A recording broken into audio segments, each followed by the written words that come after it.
para no desentonar, entonces diré buenas noches, hermanos. Buenos días, amados hermanos. ¿Cómo están? Para mí siempre es un honor muy grande que cuando se me invita a compartir la palabra del Señor. Así que antes de empezar quiero hacer dos comentarios breves. ¿Sí? El primero es que por diferentes razones en la semana me ha tocado hablar con hermanos por teléfono, por chat, ya sea para coordinar o saludarnos, y me ha gustado mucho cómo por lo menos 3, 4 personas decían: y este domingo que no va a estar el hermano, ¿quién va a compartir la cena del Señor? Y veía por lo menos 4 personas, no voy a decir nombres obviamente, que había una diligencia en su corazón respecto a dar continuidad a este culto, y esas 3, 4 personas decían: me voy a preparar, y eso realmente me llenaba el corazón de alegría. Y quiero decirles, amados hermanos, que si has preparado esa meditación, no te desanimes. Te invito a que la próxima vez compartas tú, y creo que de eso se trata, ¿no? De que hagamos cuerpo de Cristo y que todos participemos, que al menos esa es la intención de Comunidad Cristiana Belén, ¿no? Que todos participamos de alguna manera. Y por otro lado, también decirles a nuestros hermanos adultos mayores que hay 2 proverbios muy importantes, ¿no? El 16:31 y el 20:29. El primero dice: la cabeza canosa es corona de gloria y se encuentra en el camino de la justicia. El 20:29 dice: la gloria de los jóvenes es su fuerza y la honra de los ancianos son sus caras. Amados hermanos, felicidades por este día. Nosotros como conciudadanos del reino de los cielos les honramos porque sabemos que hay sabiduría en esas canas, que hay experiencia de vida, que hay testimonios, y que de ninguna manera habría de qué avergonzarse, decir: ¿para qué has dicho mi edad? No, para nada. En el reino de los cielos nosotros les debemos honra a ustedes también, así como a nuestros padres, porque hay sabiduría, porque hay experiencia y testimonio. Ustedes también han recorrido un camino que lo han ensanchado también para nosotros, así que felicidades el día de hoy. Bien, vamos a empezar la predicación. Te voy a pedir, querido Alan, que vayamos a 1 Corintios 1:10.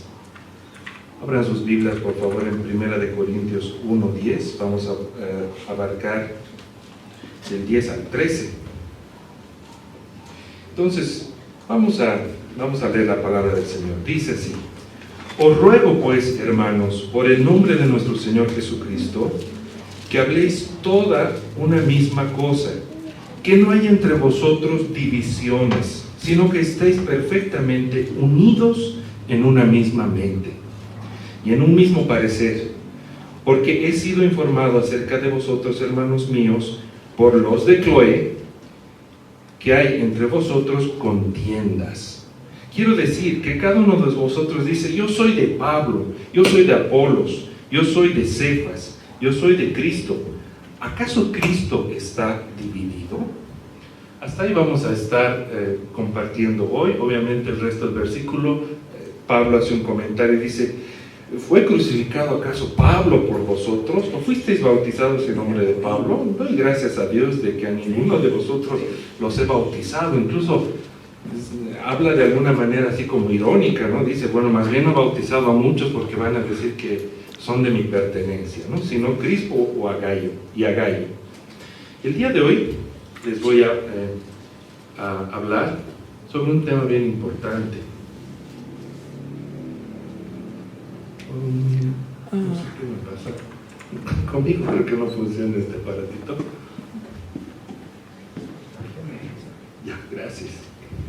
Bueno, el día de hoy vamos a tocar un tema importante, y hasta mientras te voy a pedir que vayamos a la primera imagen, por favor.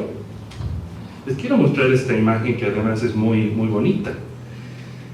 A ver, ¿qué estamos viendo ahí? Una represa. Exacto, una represa. Qué bien que se nota hasta el final. Les comento que esa es la central hidroeléctrica El Cajón. Esto está ubicado en Honduras y es una represa que acumula más de, imagínense, 5.700 millones de metros cúbicos de agua. Gracias, querido Alan. Y esta altura es de más de 226 metros. Quiere decir algo de 75 pisos. Para darnos una cuenta, es como si fuera 3 veces el edificio Los Tiempos que tenemos acá en Cochabamba. Es 3 veces el edificio Los Tiempos y además es una de las represas más altas, es la más alta de Centroamérica y una de las represas la más alta en Centroamérica. Bueno, ya vamos a un poquito ver por qué les muestro esta imagen y vamos a abordar hoy. A ver, perdón. No, aquí es, Arturo. ¿Aquí es? Bueno, vamos a ir a una imagen más. ¿Me vas a ayudar, querido Alan? Vamos a ir a la siguiente imagen y les voy a leer esto. Y miren la siguiente imagen. Concéntrense. Haz un clic más, querido Alan. Uno más, por favor. Uno más. Ahí.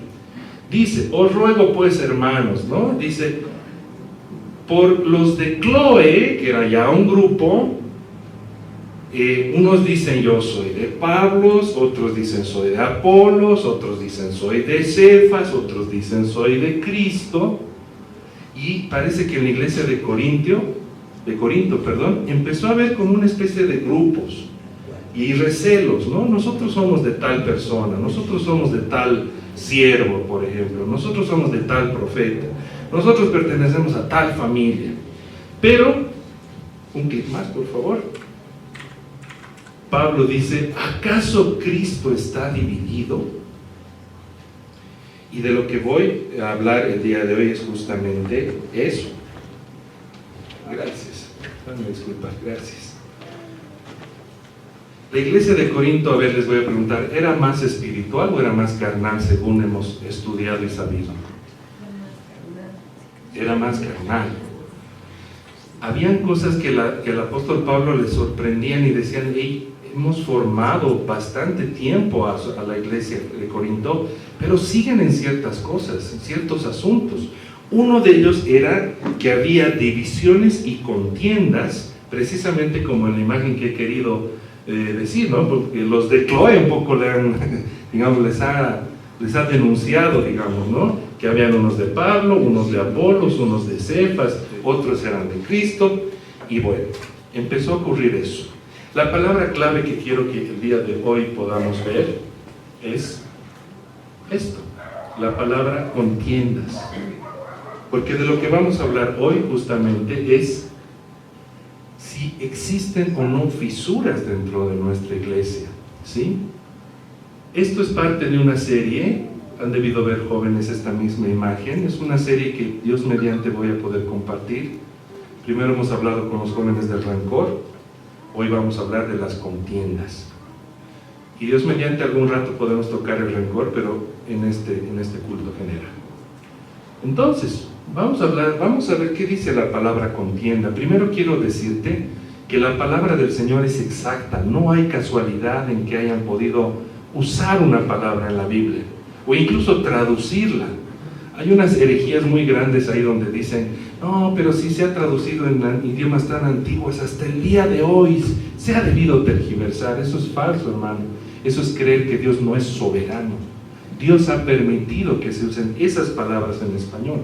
Y cuando tú entras a averiguar lo que es la palabra contienda, esto viene del origen del diccionario bíblico Mundo Hispano, primero dice, es una disputa, es una lucha contra otra persona o grupo, hay un tema de enemistad, hay un tema de rivalidad dentro de la iglesia, pero además hay unas palabras todavía más preocupantes, porque contienda podemos decir, ay sí, han tenido un encontrón ahí en los pasillos, y eso es una contienda. No, hermano, contienda es algo más profundo. Por ejemplo, ¿qué significa contienda también? Significa agitarse y agitar a otros. Han debido escuchar en las noticias, un grupo de agitadores fueron a tal ministerio, unas personas han agitado a la hinchada de tal equipo. Agitar a otros, excitarse, escuchen bien, qué dura es esta palabra. La persona que agita a otras personas vive un grado de excitación, se emociona por eso. Y además, cuando tú te pones a leer el hebreo, aunque esta es una traducción en griego, obviamente es Nuevo Testamento, significa trabar. Entonces, contienda, amado hermano, es todo esto. Es agitar a otros, es emocionarte por trabar a alguien o a un grupo, ¿sí? Y también contienda es un encuentro entre dos equipos. Imagínate que pueda haber encontrones. Han debido ver la noticia, ¿no? Que ha habido un campeón de Tinku en Perú que le llaman Tacunacuy. Eso es un encuentro. ¿Te imaginas que pueda haber eso en la iglesia? Pero hay, no forzosamente a golpes. Los hay de maneras también más peligrosas dentro de la iglesia. Y contienda también tiene un sinónimo que es competición. ¿Qué significa? Búsqueda de victoria personal, oprimir al otro, comparación con el otro y por tanto compite. Imagínate qué duro es fragmentar la palabra contienda a través del diccionario bíblico. Todo eso puede ocurrir dentro de la iglesia. Y el día de hoy, Dios mediante, yo quisiera que todos nos pongamos esta vacuna anticontienda y tengamos los suficientes defensas como para estar todos alertas, para que ninguna fisura esté en nuestra iglesia y en las iglesias que, si Dios permite, te toque estar a futuro. Entonces, este comentario del diccionario bíblico dice, ¿cuáles son los frutos de esto? Pues, relación fraterna destruida, dice este comentario, barrera insuperable para la reconciliación y, comentario muy aparte, factor repetitivo en la iglesia actual. Es algo que no solamente ha ocurrido hace muchísimos años. Cuando Pablo estaba sorprendido, oye, ¿por qué aquí hay bandos?, le preguntaba. Hoy ocurre lo mismo. ¿Por qué? Porque todos tenemos una naturaleza caída. Todos podemos caer en eso y hacer caer a otros en eso.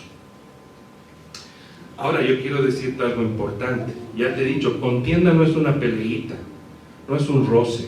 Pásame de una vez esto, no me trates así. No es contienda solo eso. Es más profundo. Te quiero pedir que hoy tomes atención. Y decirte también que para el Señor esta es una de las obras de la carne que Jehová odia. Hermano Byron, ¿estás exagerando esa palabra? No, la Biblia lo dice. Este es un pecado o un defecto personal, porque puede ser un defecto personal, que el Señor odia. ¿Te imaginas recibir el odio del Señor? Aunque sea unas horas, unos días, si estás en ese pecado. Y la palabra del Señor nos dice de esta manera.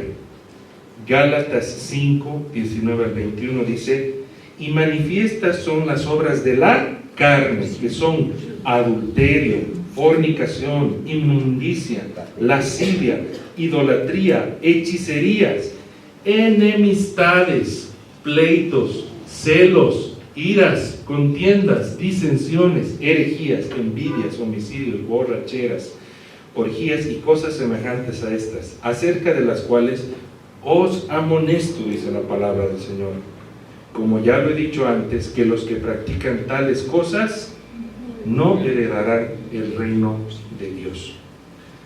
Hermano, al Señor le preocupa tanto una actitud de contienda que puedas tener, como si fueras adúltero, homicida, porque sabemos que para el Señor todos los pecados tienen una misma estatura.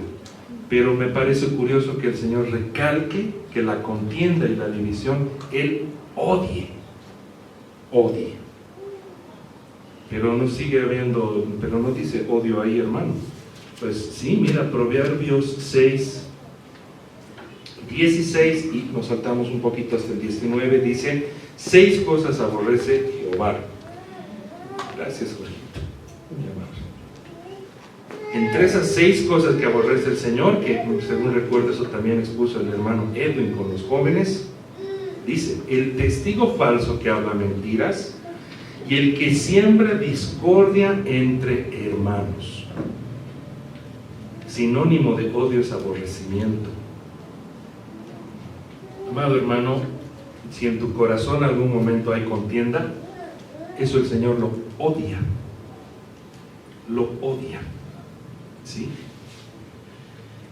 Y vamos a ir más adelante también, la palabra del Señor en Romanos 1, 28, 29, de ahí me salto al 32, dice: y como ellos no aprobaron tener en cuenta a Dios, Dios los entregó a una mente reprobada para hacer cosas que no convienen, estando atestados de toda injusticia, fornicación, perversidad, avaricia, maldad, llenos de envidia, homicidios, contiendas, engaños y malignidades, quienes, habiendo entendido el juicio de Dios, que los que practican tales cosas son ¿qué?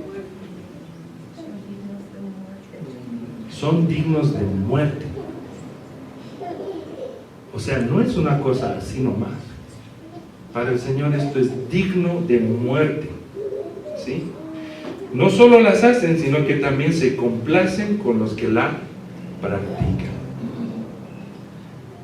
La persona que genera contienda sabe que lo hace. Santiago 3,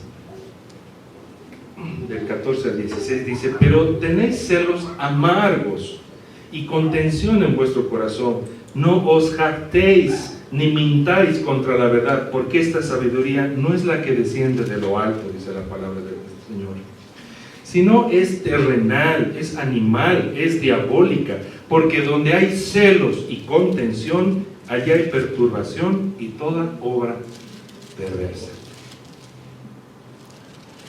La contienda, hermano, es algo serio, sea chiquita, mediana o grande. Ahora, si estos 2 versículos le damos una redacción, digamos, para que entendamos más los latinos, en pocas palabras el Señor te está diciendo esto: porque no me consideras a mí, eres terrenal, eres animal, eres usado por el diablo, estás perturbado por tu propia perversidad. Sé que te jactas de tu actitud y evades la verdad porque estás consciente de esto. Ignoras mi sabiduría, eres digno de muerte y no heredarás mi reino. Palabras que las podríamos de alguna manera redactar en ese contenido que acabo de presentar. ¿Quisieras postularte a ese cargo, hermano? Yo no quisiera. Ni para ti, ni para mí, ni para nadie. Ahora, esto es bien importante que aclaremos. Hay consideraciones al respecto. Eso no quiere decir, hermano, que Dios no quiere que seas un clon de otro hermano. Dios no quiere que seas un robot. Dios no quiere todos uniformados y sin identidad, sin una forma de ser única. No, para nada, hermano. Pero aquí hay que hacer unas diferencias interesantes. Vamos a explicarlas. Dentro de toda congregación, amado hermano, por supuesto que siempre van a haber diferencias. Claro que tú puedes pensar diferente a tu hermano. Y puedes tener, como dice, entender algo de manera distinta, no compartir plenamente algo, no congeniar en algunas cosas, y señalo algunas cosas. Y eso es lo que el Señor nos permite. Nos debe decir en algún sentido: dejo ser que seas tú, pero esas diferencias no pueden irse al otro extremo, que vamos a hablar más adelante, ¿sí? Un ejemplo típico es que aquí arriba que solo usamos guitarras, solo usamos piano. He conocido iglesias que hasta esto está mal porque es electrónico, ¿me entiendes? Pero bueno, son diferencias. Pero son diferencias que no deben quebrar la iglesia. Por supuesto, dentro de una iglesia sana, claro también que va a haber afinidad. Por supuesto, vas a tener intereses comunes con ciertos hermanos, con otros no. Hablamos de ciertos temas con ciertos hermanos, hermanas hablan de ciertos otros temas. También, como hay afinidad, también hay historias que los unen. Historias de cómo han podido fundar esta iglesia, historias de cómo han compartido un mismo problema. Incluso se conocen antes de Cristo. Claro que hay una historia. Puede haber afinidad. Les une sus caracteres, ¿sí? Hasta incluso un tema de química. No puede haber un tema en común, pero alguien te cae bien por un tema químico, ¿sí? En mi profesión decimos que en realidad alguien que te cae espontáneamente es porque tu cerebro ha asociado la imagen de su rostro con alguien que quieres, pero no te estás dando cuenta que se parece a alguien que quieres, pero te cae bien, ¿sí? Claro que puede haber afinidad, sin duda alguna. Por supuesto que puede haber simpatía hacia algún hermano o una hermana en especial. Puede haber una cercanía espontánea. Puede haber una predisposición hacia cierta persona. Claro que tienes que tener formas de pensar y congeniar ideas, estilos con alguien específico, estilos de pensar, estilos de ser. Claro que puede haber simpatía. Y puedes tener más simpatía por un hermano que por otro. Eso nos hace familia espiritual y no, digamos, un cuartel donde nadie puede decir nada. Claro que puedes tener diferencias con tu hermano. Puedes tener afinidades, puedes tener simpatía. Es más, puede haber un grupo pequeño que tenga una cierta unidad, que los una un deporte, que les una un interés en común, que les una algún afán dentro de la iglesia, ¿sí? Por ejemplo, la amistad cultivada por años genera unidad, el apoyo mutuo en ciertas situaciones. Claro que tú a un amigo, hermano en Cristo, le puedes decir, ora por mí por esto, tal vez no le puedes decir a otro. No está mal del todo, ¿sí? Tienen una forma de ver parecidas. Pero esa armonía que el Señor pide que tengamos, nos invita a que tengamos, tiene un límite. ¿Cuál es ese límite? Primero, cuando una diferencia empieza a causar división. Por ejemplo, si tú difieres de tu hermano, es peligroso cuando tú empiezas a murmurar y en vez de decirle a tu hermano, oye, esto no me parece bien o esto no ha salido bien en la reunión, digamos, tú le dices, qué feo, ¿no? Qué grave, esto ha quedado medio mal. Sí, ¿no? O, por ejemplo, dejando alguna intriga, dejándole duda y angustia a otra persona, ¿sí? Solo viendo lo negativo es que tu diferencia se puede volver una división, ¿no? Podemos bajar al desayuno y decir, le ha faltado azúcar. Bueno, gracias de todas maneras, provecho. Y te estás olvidando que ha ido a hacer mercado, ha cortado la fruta, ha cortado el pan, ha preparado eso. Te olvidas de lo bueno. Pensar en todo lo bueno, lo honorable, lo que es digno de buen nombre, dice la palabra, eso hacer. Pero empiezas a generar división cuando, claro, sale el comentario, así que, faltaba esto, ¿no? Viendo lo negativo, viendo lo que falta, lo que ha fallado, lo que no está del todo bien, ¿sí?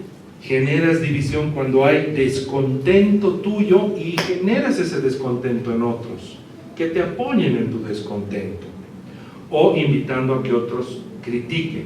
Tú has criticado, muy bien, has abierto la brecha ahí. Entonces, criticaremos. Qué mal ha quedado esto, ¿no? Entonces, tu diferencia, que el Señor te permite que sea buena, armoniosa, santa, se vuelve división con estas cosas. Murmuración, intriga, viendo lo negativo, lo que falta, cultivando descontento en nosotros, invitándole a la crítica. Yo personalmente digo, pudriéndole su corazón. Ahora, ¿qué pasa cuando hay afinidad? Y claro, te puedes reunir con ciertos hermanos, con otros en otras ocasiones, pero ¿cuál es el límite? El límite es cuando eso se vuelve un clan, cuando eso se vuelve un grupito. Por ejemplo, incluir o excluir a ciertas personas deliberadamente. A aquellos no, a estos sí. A estos hay que decirles, pero hasta aquí nomás. No hay que decirles de lo siguiente, ¿sí? Como se vuelve un clan, también hay una forma uniforme de actuar y pensar en contra de alguien o en contra de una familia. Se organizan para pensar o actuar de una cierta manera. Y el límite de la afinidad, un clan se caracteriza porque hay un pacto de lealtad y de silencio. Yo voy a ser leal a lo que estamos pensando como grupo, no me importa la iglesia. Y en nuestro grupo también tenemos un pacto de silencio porque tenemos que seguir haciendo maldades y malignidades. Eso está en todos, hermano. No se salva nadie. Limitan la información o destacar para opacar a otro grupo o ministerio, por ejemplo. O en casos extremos que alguna vez he visto, asistir, o no aquí obviamente, por favor, asistir o no asistir grupalmente a ciertos eventos para generar presencia o castigar con su ausencia. Se ha llegado a esos extremos, hermanos. Hacer equivocar o generar tropiezo en alguien o en algún grupo o en algún ministerio. La afinidad que nos da el Señor la podemos podrir volviéndonos clanes, grupos, como los de Chloe, los de Pablo, como en este relato bíblico, ¿sí? Y la simpatía, que tú puedes tener simpatía por alguien en tu iglesia, por alguien que tal vez sirve en tu iglesia. Tenemos que tener mucho cuidado que la simpatía no se vuelva devoción. Admirar en exceso a algún líder, exaltarle sus cualidades, preferir sus prédicas, preferir sus puntos de vista, a ver qué dice, estar atento a sus decisiones u opiniones para adoptarlas y seguirlas. Respaldarle con desorden eclesial. No importa que haya discordia en la iglesia, desorden, yo voy a apoyar a este, me cae bien, está ungido, qué buen líder, qué buen tipo. No. Promover su liderazgo. Bueno, promover su liderazgo, si hay desorden en la iglesia, no está bien. Y sabes, sobre todo, empiezas a ser devoto de alguien cuando te olvidas que es un siervo. Y siervo es un sirviente. Somos sirvientes del Señor. Entonces la simpatía que el Señor permite, que es un regalo que tenemos acá, cada domingo, cada jueves, cada sábado, se puede volver pues devoción. Cuando hay grupos unidos sanamente por ciertos intereses o afanes en la iglesia, no puede volverse un grupo que genere desarmonía dentro de la iglesia. Por ejemplo, que sea un círculo cerrado, que ese grupo afecte la paz y la comunión de toda la congregación. O una unión que vaya en contra del cuerpo de Cristo, por ejemplo. O que vaya en contra de las Escrituras. Esa unidad que el Señor te puede permitir con ciertas amistades, no se puede volver una desarmonía. Imagínense que, digamos, y Dios no quiera jamás, no, surge un grupo de evangelismo justo el día que hay evangelismo en la plaza. A ver, hermanos, van a decidir, todos han tomado su curso, los que van a la plaza, los que van con el hermanito. Terrible. Rompen con la armonía y el orden eclesial. Entonces, toma en cuenta, amado hermano, estos son regalos extras que el Señor nos da cuando nos da una familia espiritual. Al fin nos sentimos amados, aceptados, entendidos en la familia espiritual. Pero si tú empiezas a sentir esto, o tú generar esto, ese es el límite del orden del Señor dentro de su iglesia. Ahí se empieza a generar contiendas. Ahora te voy a hablar más personalmente. Antes de entrar a eso, es bien interesante. Puede explicarlo mejor un médico, pero espero yo explicarlo mejor. ¿Cuáles son las células cancerígenas? Son las que no actúan con las células sanas. Su pared celular es gruesa, funciona diferente, a otro ritmo, de otra manera. Y estas células normales, que vemos que están así como vías bien bonitas, armónicas, se vuelven cancerosas cuando se cierran y no se adaptan al medio. Entonces, ¿qué parecido es una célula de nuestro cuerpo por cómo actuamos como una célula dentro del cuerpo de Cristo? Si se arma un grupo donde hay divisiones, todo lo que es relatado se empieza a volver algo cancerígeno. Y esto ya nos muestra la biología, ya nos muestra la medicina. Y así de grave es. ¿Qué pasa cuando no atiendes un cáncer? Muy probablemente te puedas morir. Ahora, ¿te imaginas que qué pasaría si allá en esa cortina empieza así a hacer una chispita de fuego así? Y yo les digo, no pasa nada, aquí es una chispita, no pasa nada, aquí hay concreto, aquí hay plantas, esto es cerámica. ¿Ustedes dejarían que esa chispita empiece así a crecer? ¿De fuego? No. Así sea chiquita, así estés seguro que no va a pasar nada. Todos estamos llamados a apagar ese fuego. Porque no se puede volver ese fuego un cáncer. ¿Sí? Ahora me pregunto, y me pregunto yo también, ¿qué puedo hacer para evitar eso? Entonces, yo te digo ahí, hermano, eres una bomba de tiempo si cultivas esto en tu corazón. Rencor, celos, envidia, carácter dominante, crítica silenciosa, o, ahí voy a parar un ratito, todos sentimos rencor en algún momento, todos sentimos celos en algún momento. El asunto es que si eso vas a dejar que florezca, aunque sea hierba mala, florezca en tu corazón. El día que prediqué para los jóvenes sobre el rencor, el hermano Fernando me hizo una corrección muy buena. Me dijo, Byron, ¿de dónde sacas que si pasas de 3 semanas de guardar rencor necesitas ayuda profesional? Yo le dije, sí, sale de mi profesión, hermano. Ok, ¿y qué dice la Biblia? Que no dejes pasar ni que anochezca con tu rencor. Bueno, ese es el parámetro bíblico. O sea, para el Señor no tiene que ni anochecer para guardar tu rencor. Bueno, para la ciencia es más flexible, 3 semanas, a partir de ahí tiene que hacer consulta, bueno, pero no estamos aquí para hablar de psicología. Pero rencor, celos, envidia, la persona que es rencorosa tiende a dividir y a generar contiendas porque suele tener carácter dominante, quiere hacer las cosas a su manera y persuade para que se haga de su manera.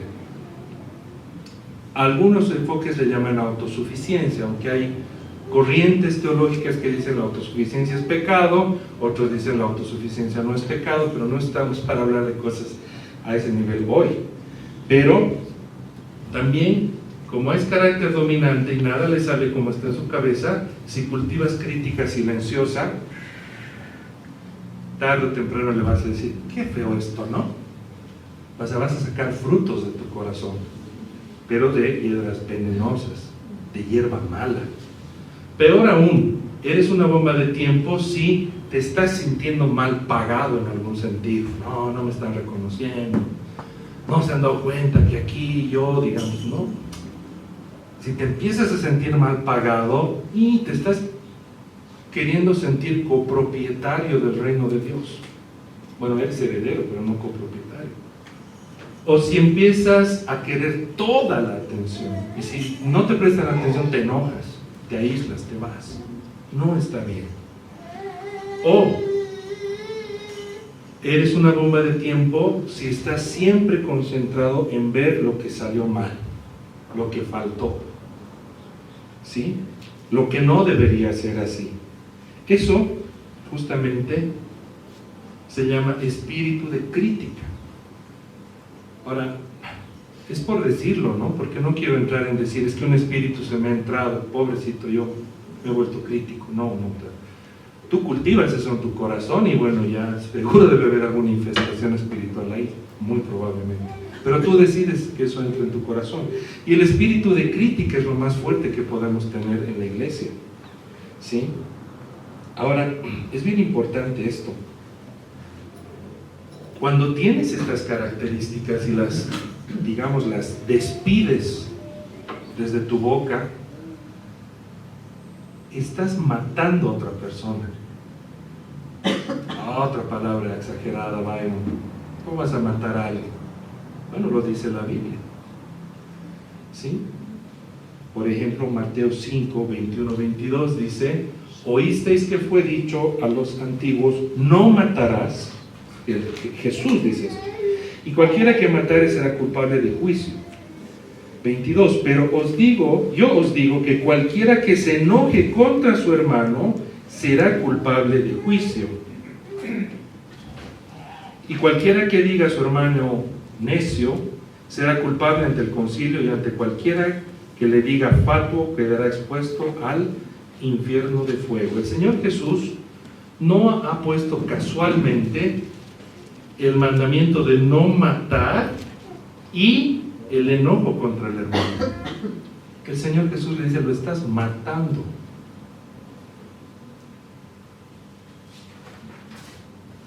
Primera de Juan 3:15, que es lo que hablábamos el otro día con los jóvenes. Primera de Juan 3:15: todo aquel que aborrece a su hermano es un homicida.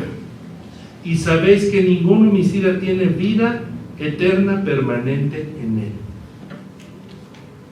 Cuando tú le dejas de hablar a un hermano, cuando no entras a la habitación donde está ella o él, cuando tú tal vez le retiras el plato con mala gana, lo estás matando. Porque sí, la indiferencia mata, ignorar mata. Es un criterio de maltrato psicológico ahora en la ley 348 también. Entonces, el que hace este tipo de cosas es homicida, está matando el alma de su hermano, está matándole. Y por otro lado, la contienda no tiene cabida en la congregación cristiana. Nuevamente, no lo digo yo, lo dice el Señor Jesús. Y yo me imagino, esto ya es muy mío, hermanos, que realmente debe tener ganas de agarrarlos a azotes a sus hijos que están generando contiendas. Acordate que ¿quién es la novia de Cristo? ¿Te imaginas maltratarla, romperle un brazo, ignorarla a la novia de Cristo?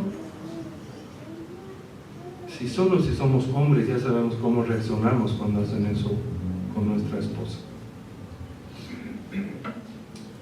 ¿Por qué no tiene cabida esto en una congregación cristiana? Primero, tenemos lo que nos dice Romanos 13, 14. Andemos como de día honestamente, no en glotonerías y borracheras, no en lujurias y lascivias, no en contiendas y envidias, sino vestidos del Señor Jesucristo, y no proveáis para los deseos de la carne. O sea, no te puedes vestir del Señor Jesucristo si hay contienda en tu corazón. O sea, eso no es, bueno, sí me he visto del Señor Jesucristo, pero tengo un poquito de contienda y envidia. No, el Señor dice, entonces no estás vestido de mí. No puedes vestir esto si tienes contiendas y envidias. Segunda de Corintios 12, 20, 21 dice: pues me temo, Pablo dice, cuando llegue, no os halle tales como quiero, y yo sea hallado de vosotros, cual no queréis. O sea, traducción boliviana: cuidado les pesque, así. Cuidado los agarre así, ¿sí? ¿Qué hay entre vosotros? De nuevo, contiendas, envidias, iras, divisiones, maledicencias, murmuraciones, soberbias, desórdenes. Importante en este versículo, hermano, no dice procuren, no dice trata pues, hermanito, ya pues no seas así, hagas un esfuercito, no le falles al tatita. No dice eso. Dice, cuidado yo te halle en eso, en maledicencias, divisiones, contiendas, envidias, desórdenes, soberbias. No es negociable para el Señor. No es negociable. De manera más radical, Dios usa a Tito. Voy a hablar más adelante, disculpen. Filipenses 2:3, que nos dice: no hagáis nada por contienda o vanagloria, Antes bien con humildad, estimando a cada uno a los demás como superiores a él mismo. Cuando dice la palabra no hagas nada por contienda o vanagloria, también nos llama a todos los que algún momento queremos servir o vamos a servir, porque también es, si vas a servir, no tiene que ser para destacar con mi actividad, voy a reventarla en mi actividad, quiero que todos hablen de mi actividad, ¿no? Voy a pisar fuerte con mis actividades, van a saber que lo mío sale lindo, que suene, que deje opinión. No, porque estamos yendo para que veamos a Cristo y no a alguien talentoso, ¿sí? Entonces también es importante ver que no hagamos nada por contienda o vanagloria, incluso sirviendo al Señor. ¿Te imaginas que en tu cuerpo, tu corazón diga, esta semana Byron va a sentir que yo soy muy eficiente y voy a latir a 125 toda la semana para que sepan que yo soy un buen corazón? Y yo toda la semana, ay, no sé qué tengo, hermanos, mi corazón está latiendo. No podemos actuar así, el cuerpo actúa de manera armoniosa, el corazón recibe la señal del cerebro, hay actividad, no hay actividad, entonces ninguno destaca. O el cerebro, digamos, esta semana a Byron le voy a hacer recordar todo su pasado, como película, para que se distraiga. Uy, yo deprimido. Porque voy a destacar, que sepa que el cerebro es el capo de la película, ¿no? Ahora sí, Tito 3, 10 y 11 dice, al hombre que cause divisiones, después de una y otra amonestación desecha, sabiendo que el tal se ha pervertido y peca y está condenado por su propio juicio. La persona que es rencorosa genera contiendas y divisiones porque es un triángulo. El problema es que si bien sabe que está haciendo daño, pero no se convence de su falla. O sea, a ver, suena contradictorio, me voy a explicar mejor. La autojustificación puede ser un pecado si lo sostienes y lo sostienes y lo sostienes y lo sostienes. Mientras más te autojustifiques, más división puedes generar, ¿sí? Y es radical el Señor, dice, bueno, dos, tres veces, un par de veces después se va afuera. Y esta imagen seguro les ha presentado nuestro hermano en las enseñanzas a lo largo de los años, pero si tienes 25 naranjas, si tienes una que ya está así verde, color cobre, ¿la tienes? ¿La mantienes ahí para los 25? ¿O qué haces? ¿La dejas ahí entre las 25? 2 semanitas, ¿qué haces? Con pena, ¿no? Porque has perdido una. Pero dices, no puedo perder 24. Qué difícil, ¿no? La labor de nuestro pastor y de todo pastor de iglesia, balancear todo eso, pero también es nuestra responsabilidad, ¿sí?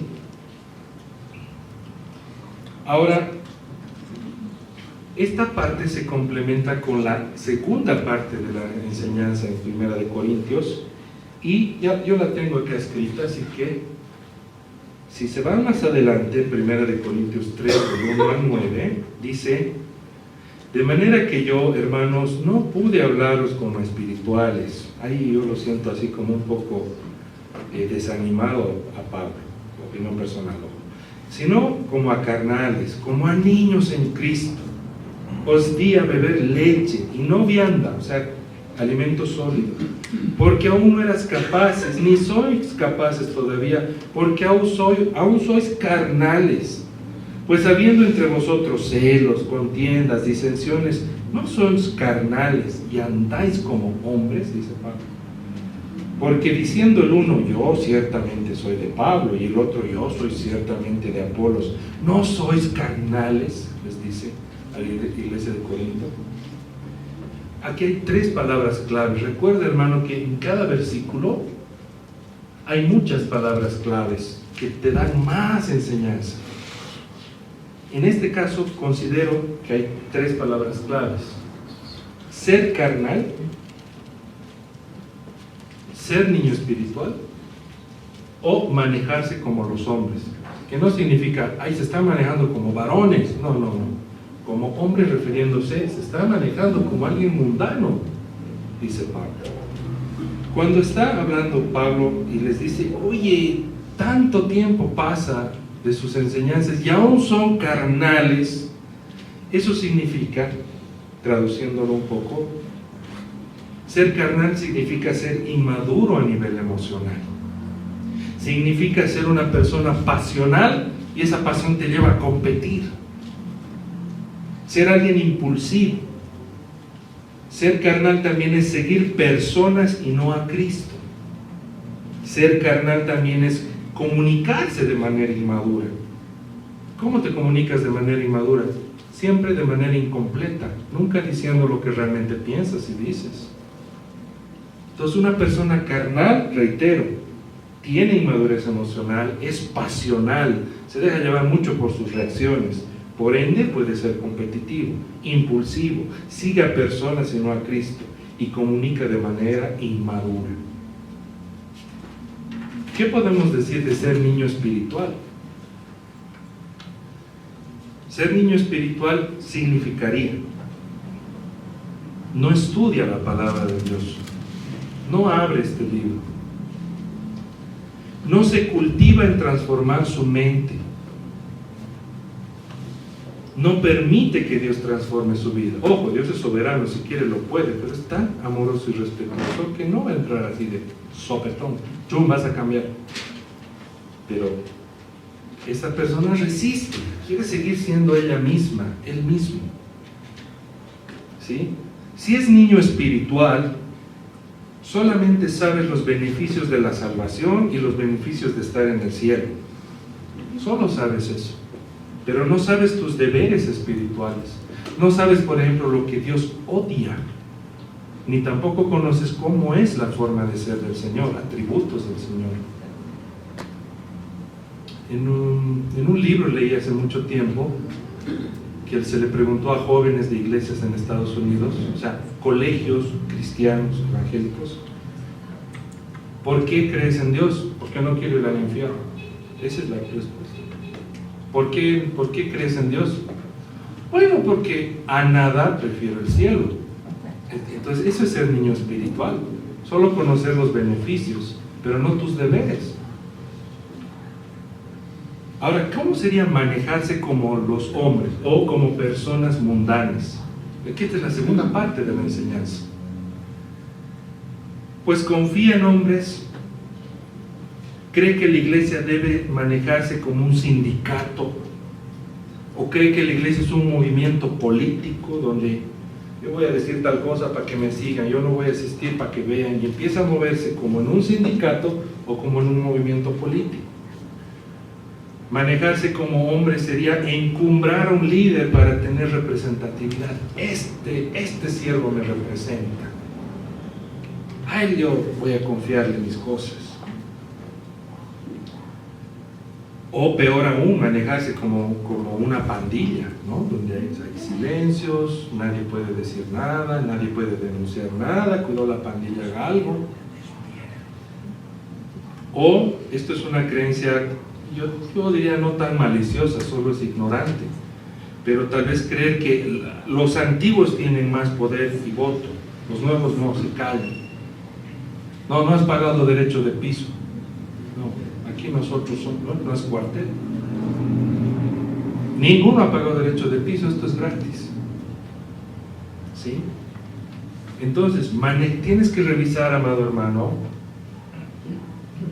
si no te estás manejando como los hombres, si hermana o hermano no te estás manejando como niño espiritual, si no te estás manejando de manera carnal. ¿Por qué? Porque sin darte cuenta puede ser una bomba de tiempo dentro de la iglesia.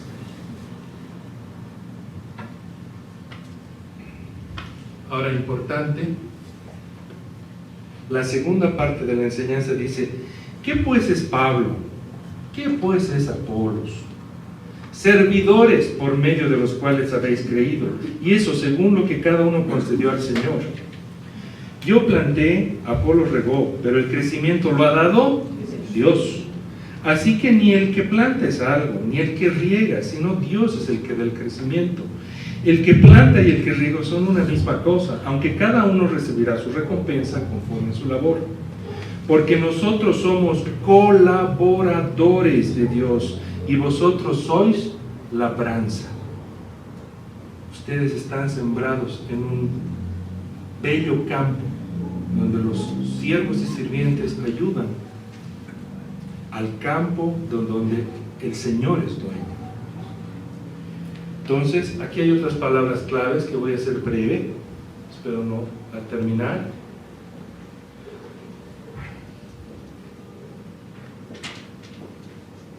Ser instrumento es ser un buen siervo.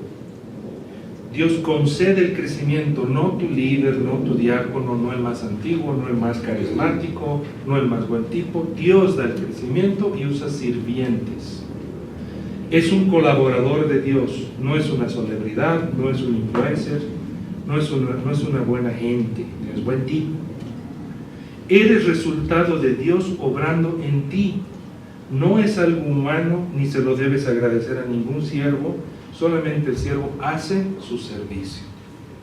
Y para eso yo quiero brevemente, si voy a alcanzar, gracias a Dios, decirte, el siervo contribuye a la edificación de la iglesia y no a abrir fisuras, menos a destacarse o a brillar. ¿Por qué? Y aquí hay unas recomendaciones. Si algún rato has sentido que tienes un liderazgo, es de Dios, o si sientes que hay ciertos liderazgos en la iglesia, tienes que tomar en cuenta. Si simpatizas con un líder, asegúrate que ese sirviente te lleva a los pies de Cristo, no hacia sus planes. Si sigues a algún siervo, asegúrate que él o ella tenga en su boca que todo es para la gloria y honra del Señor. Si congenias con algún siervo, asegúrate que respalde al pastor en armonía y en congruencia bíblica, que no esparza división y discordia. El siervo es un instrumento solamente. Si quieres agradecerle, pues bueno, ora por su servicio y por su sujeción sana a la iglesia. Eso debes tomar en cuenta a la hora que ves que algún hermano organiza algo, o hay más disposición de algún siervo, etc. Ese es tu filtro. Y si hay líderes o sientes que has podido liderar sin intención, Dios pone ese tipo de liderazgo, toma en cuenta eso. Somos sirvientes. Ahora, por eso es que, bueno, esos son los puntos, van a disculpar, me había olvidado poner. Entonces, por eso había puesto esta imagen al inicio.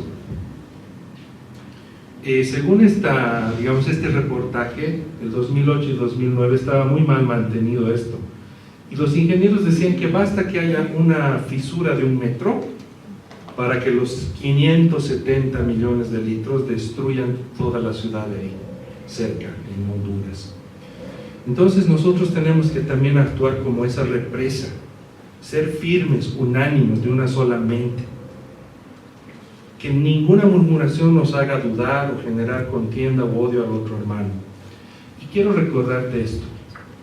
Quisiera pedirte ahora, para finalizar, estamos a tiempo, gracias a Dios, que te fijes en esta imagen y que te concentres como si estuvieras en ese tiempo, que hay polvo del desierto, están un grupo de varones y mujeres sedientos, hambrientos, pero con un semblante fortalecido, gozosos, brillan, pese a que sus vestiduras son opacas. Tal vez no llevan comida, no saben dónde van a dormir esa noche. Y mientras estás concentrándote en esa imagen, quiero leer algo para ti. Dice: por tanto ustedes ya no son extraños ni extranjeros, sino conciudadanos del pueblo elegido y miembros de la familia de Dios, edificados sobre el fundamento de los apóstoles y los profetas, siendo Cristo Jesús mismo la piedra angular. En él todo el edificio bien armado se va levantando para llegar a ser un templo santo en el Señor. Amado hermano, siempre imitemos la unidad de los apóstoles y de Cristo.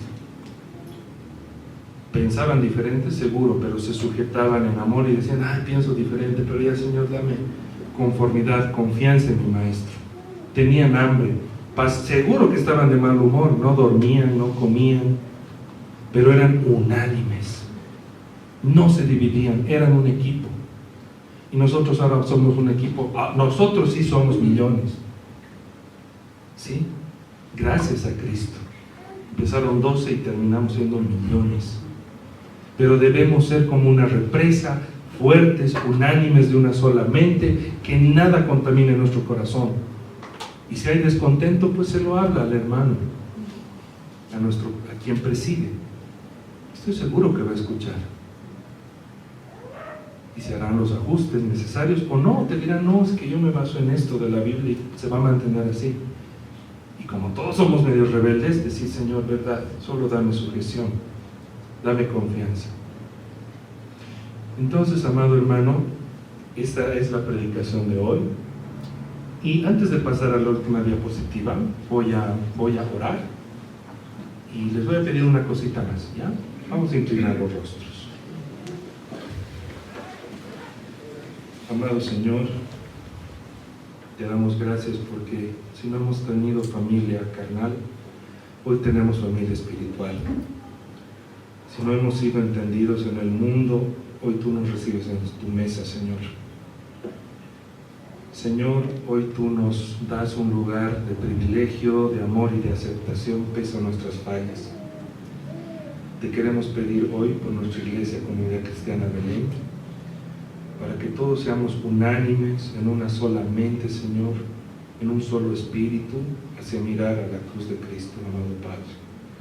Te pedimos que vacunes de alguna manera, Señor, con tu poder y tu soberanía sobre nuestros corazones, y que nada afecte, ningún espíritu de división, ni de contienda, ni de crítica nos afecte. Es más, pensamos el bien, pensamos al mal con el bien, Señor. Te damos gracias por el día de hoy y te agradecemos por tu palabra. Guíanos a todos hacia el momento de tu gloria final. Te oramos esto en Cristo Jesús. Amén. Y finalmente, amados hermanos, es algo que me gustaría que podamos hacer. ¿Cómo yo puedo fortalecer esta represa en esa imagen? Yo quisiera pedirte que ahora que faltan unos minutitos, te voy a pedir que vayas y saludes a ese hermano que conoces poco, o que no se saludan hace mucho, o que no se han saludado todavía. Yo te quiero pedir que edifiques la iglesia de esa manera. No te estoy pidiendo que pierdas tu almuerzo y te quedes media hora hablando. Ay, ¿de qué le hablo al hermano? No, solamente quiero pedirte de corazón que levantándote, en vez de ir donde la gente que tienes afinidad de simpatía, solamente vayas a saludarles, hermano, y le digas, hermano, hoy te estoy saludando porque de tiempo no te saludo. Es algo a lo cual les quiero invitar, no es obligatorio, pero sí es una exhortación a que nos edifiquemos como iglesia, al menos saludando a quien no hemos saludado hace tiempo.